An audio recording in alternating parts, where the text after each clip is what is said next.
Hi everyone, welcome back to my YouTube channel Rekha Prakash ಮನೆ ಊಟ. ಇವತ್ತಿನ ಈ ವಿಡಿಯೋದಲ್ಲಿ ಸಖತ್ತಾಗಿರುವಂಥ ಸ್ಪೈಸಿಯಾಗಿರುವಂಥ ಮಶ್ರೂಮ್ ಪೆಪ್ಪರ್ ಫ್ರೈ ಮಾಡೋದು ಹೇಗೆ ಅಂತ ನೋಡೋಣ. ತುಂಬ ಈಸಿ ಮಾಡೋದು, ಸಖತ್ತಾಗಿರುತ್ತೆ ಟೇಸ್ಟು. ಎಷ್ಟೋ ಜನ ನಾನ್ ವೆಜ್ನ ತಿನ್ನಲ್ಲ, ಬಟ್ ಮಶ್ರೂಮ್ನ ಇಷ್ಟಪಟ್ಟು ತಿಂತಾರೆ. ಆ ಥರದವ್ರಿಗಂತೂ ಬೆಸ್ಟ್ ರೆಸಿಪಿ ಅಂತ ಹೇಳ್ಬೋದು, ಅಷ್ಟು ಟೇಸ್ಟಿಯಾಗಿರುತ್ತೆ. ಬನ್ನಿ ಹಾಗಿದ್ರೆ ಹೇಗೆ ಮಾಡೋದು ನೋಡ್ಕೊಳ್ಳೋಣ. ಬೇಕಾಗಿರುವಂಥ ಇಂಗ್ರೀಡಿಯೆಂಟ್ಸ್ ನೋಡೋಣ. ಬೆಳ್ಳುಳ್ಳಿ, ಹಸಿಮೆಣಸಿನ್ಕಾಯಿ, ಕರಿಬೇವಿನ ಸೊಪ್ಪು, ಕೊತ್ತಂಬರಿ ಸೊಪ್ಪು ಮತ್ತು ಸ್ಪ್ರಿಂಗ್ ಆನಿಯನ್, ಶುಂಠಿ ಬೆಳ್ಳುಳ್ಳಿ ಪೇಸ್ಟು ಮತ್ತು ಮಶ್ರೂಮ್ ತೊಗೊಂಡಿದ್ದೀನಿ.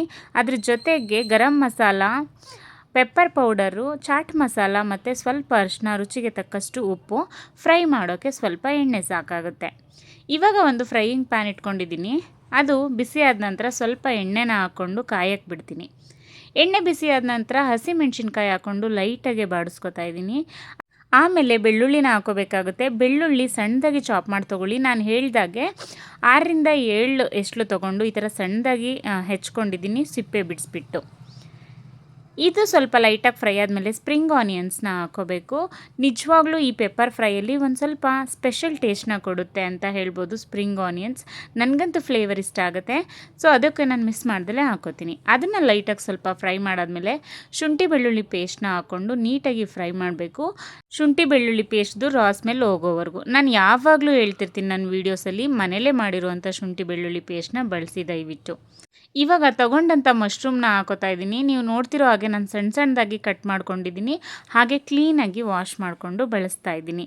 ಇವಾಗ ನಾನಿಲ್ಲಿ ಯೂಶ್ವಲಿ ಪ್ಯಾಕೆಟ್ಸಲ್ಲಿ ಬರುತ್ತಲ್ಲ, ನಾನು 2 ಪ್ಯಾಕೆಟ್ನ ಯೂಸ್ ಮಾಡಿದ್ದೀನಿ. ಇವಾಗ ಇದಕ್ಕೆ ರುಚಿಗೆ ತಕ್ಕಷ್ಟು ಉಪ್ಪು ಮತ್ತು ಸ್ವಲ್ಪ ಅರಿಶಿನ ಹಾಕಿ ಪ್ರಾಪರಾಗಿ ಮಿಕ್ಸ್ ಕೊಟ್ಟು ಬೇಯೋಕ್ಕೆ ಬಿಡಬೇಕಾಗುತ್ತೆ. ಆ್ಯಂಡ್ ಸಾಲ್ಟ್ ಎಲ್ಲ ಇದೇ ಸ್ಟೇಜಲ್ಲಿ ಹಾಕ್ಕೋಬೇಕು, ಯಾಕಂದರೆ ಮಶ್ರೂಮ್ ಎಲ್ಲ ಚೆನ್ನಾಗಿ ಉಪ್ಪು ಹಿಡಿಯುತ್ತೆ, ಅದಕ್ಕೋಸ್ಕರ. ಸೊ ಹಾಕೊಂಡು ನೀಟಾಗಿ ಮಿಕ್ಸ್ ಮಾಡ್ತಾಯಿದ್ದೀನಿ, ನೀವು ನೋಡ್ತಾ ಇದ್ದೀರಾ. ಇವಾಗ ಇಲ್ಲಿ ಮಶ್ರೂಮ್ ಬೇಯೋಕ್ಕೆ ಸ್ಟಾರ್ಟ್ ಆಗ್ತಾಯಿದೆ. ಬೇಯ್ತಾ ಸ್ವಲ್ಪ ನೀರು ಬಿಟ್ಕೊಳ್ಳುತ್ತೆ, ಬಟ್ ಇಟ್ ಇಸ್ ಓಕೆ. ಅದು ಮತ್ತೆ ಚೆನ್ನಾಗಿ ಬೇಯೋಕ್ಕೆ ಸ್ಟಾರ್ಟ್ ಆದಮೇಲೆ ನೀರೆಲ್ಲ ಸುಂಡೋಗುತ್ತೆ, ಅವಾಗೆಲ್ಲ ಸರಿ ಆಗುತ್ತೆ. ಇವಾಗ ಇದನ್ನು ಪ್ರಾಪರಾಗಿ ಮಿಕ್ಸ್ ಕೊಡ್ತಾ ಸ್ವಲ್ಪ ಚೆನ್ನಾಗಿ ಬೇಯಿಸ್ಕೋಬೇಕು. ಸ್ವಲ್ಪ ಚೆನ್ನಾಗಿ ಬೇಯ್ತಿದೆ ಅನ್ನುವಾಗ ಪೆಪ್ಪರ್ ಪೌಡರು ಮತ್ತು ಗರಂ ಮಸಾಲ ಹಾಗೆ ಸ್ವಲ್ಪ ಚಾಟ್ ಮಸಾಲಾನ ಹಾಕ್ಬಿಟ್ಟು ನೀಟಾಗಿ ಮಿಕ್ಸ್ ಕೊಟ್ಟು ಅಗೇನ್ ಚೆನ್ನಾಗಿ ಕುದಿಯೋಕ್ಕೆ ಬಿಡಬೇಕು. ಈ ಸ್ಟೇಜಲ್ಲಿ ಪೆಪ್ಪರ್ನ ಹಾಕೋದ್ರಿಂದ ಪೆಪ್ಪರ್ ಫ್ರೈ ತುಂಬ ಚೆನ್ನಾಗಾಗುತ್ತೆ ಅಂತ ಹೇಳ್ಬೋದು. ನೀವು ಬೇಕಾದರೆ ಪೆಪ್ಪರ್ನ ಇನ್ನೂ ಸ್ವಲ್ಪ ಜಾಸ್ತಿ ಹಾಕೋಬೋದು, ನೀವು ಸ್ಪೈಸಿನ ಜಾಸ್ತಿ ಇಷ್ಟಪಡ್ತೀರಾ ಅನ್ನೋದಾದರೆ. ಇವಾಗ ಇದನ್ನು ಕಂಪ್ಲೀಟಾಗಿ ನೀರು ಸುಂಡೋವರೆಗೂ ಮೀಡಿಯಮ್ ಫ್ಲೇಮಲ್ಲಿ ಇಟ್ಬಿಟ್ಟು ಕುದಿಸ್ಕೊಳ್ಬೇಕಾಗುತ್ತೆ. ಕುದಿಸ್ಕೊಂಡಾದಮೇಲೆ ಈ ಥರ ಆಗುತ್ತೆ. ನೋಡ್ತಾ ಇದ್ದೀರಲ್ವ ಕ್ವಾಂಟಿಟಿ ಎಷ್ಟು ಕಡಿಮೆ ಆಯಿತು ಮಶ್ರೂಮ್ದು ಅಂತ. ಬೇಯ್ತಾ ಕಮ್ಮಿ ಆಗಿಬಿಡುತ್ತೆ. ನಾನಿಲ್ಲಿ ಯೂಶ್ವಲಿ ಬರುವಂಥ 2 ಪ್ಯಾಕೆಟ್ನ ಬಳಸಿದ್ದೆ. 2 ಪ್ಯಾಕೆಟಲ್ಲಿ ಅಟ್ಲೀಸ್ಟ್ ಒಂದು 3 ಜನಕ್ಕೆ ನೀಟಾಗಿ ಸರ್ವ್ ಮಾಡ್ಬೋದು pepper fry as a snacks ಥರ. ಸೊ ಅಷ್ಟಾಗುತ್ತೆ ಅಷ್ಟೇ. ಸೊ ಇವಾಗ ಇದನ್ನು ನೀಟಾಗಿ ಮಿಕ್ಸ್ ಮಾಡ್ಕೊಂಡಾದಮೇಲೆ ಕೊತ್ತಂಬರಿ ಸೊಪ್ಪು ಮತ್ತು ಕರಿಬೇವಿನ ಸೊಪ್ಪನ್ನ ಹಾಕೋಬೇಕಾಗತ್ತೆ. ಹಾಕ್ಕೊಂಡು ಮತ್ತೆ ಮಿಕ್ಸ್ ಕೊಟ್ಕೋಬೇಕು. ಕರಿಬೇವಿನ ಸೊಪ್ಪಂತೂ ಸಾಧ್ಯ ಆದರೆ ಫ್ರೆಶ್ ಆಗಿರೋವಂಥದ್ದನ್ನೇ ಬಳಸಿ, ತುಂಬ ಒಳ್ಳೆ ಫ್ಲೇವರ್ನ ಕೊಡುತ್ತೆ ಮಶ್ರೂಮ್ ಪೆಪ್ಪರ್ ಫ್ರೈಯಲ್ಲಿ. ಇವಾಗ ಇದನ್ನು ನೀಟಾಗಿ ಮಿಕ್ಸ್ ಮಾಡಿ ಸ್ಟವ್ ಆಫ್ ಮಾಡಿಕೊಂಡ್ರೆ ಮುಗೀತು, ಮಶ್ರೂಮ್ ಪೆಪ್ಪರ್ ಫ್ರೈ ರೆಡಿ ಆಯಿತು. ಎಷ್ಟು ಈಸಿಯಾಗಿ ಎಷ್ಟು ಟೇಸ್ಟಿಯಾಗಿ ಮಾಡ್ಕೋಬೋದು ಗೊತ್ತಾ.